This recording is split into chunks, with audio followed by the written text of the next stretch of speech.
chmieleńści z łune.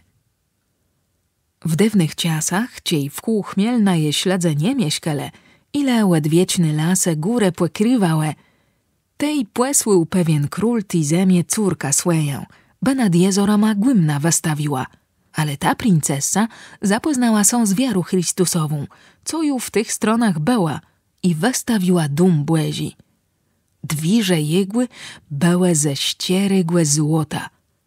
Rozgłeżony przebył król do chmieleńścigłe grody, chwecył córkę i kiezył ją na tych złotych dwiżach przebitum wrzecec do jezora, co tej wysok jaś petquescelny próg sygało.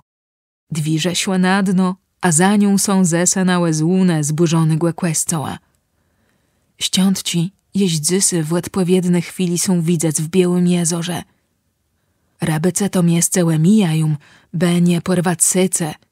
W zelone świąt ci przed switanim de wysociacy ziełosny głos tych zatopionych złunów.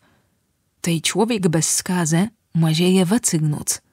Tak zdarzyło się, że nad brzegą było niewinny dzywcię.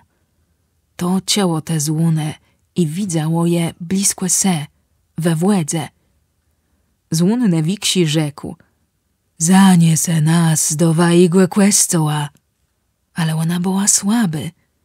Tak łana chwace ten nemisi złun, ale ten sał jej wymkł i złune zaciąłe tonąc.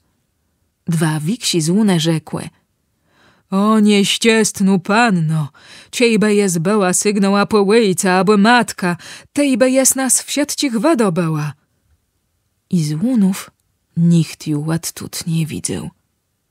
Ale jegiotka, ziecie im dze taku bida, ziele głespłedesz mdze miał po jednym kłeniu i po jednej krowie, tej znów te złune są łykizium.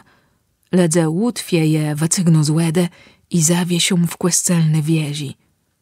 Tej one zabrzmią z całym łece i nowy cias nastunie.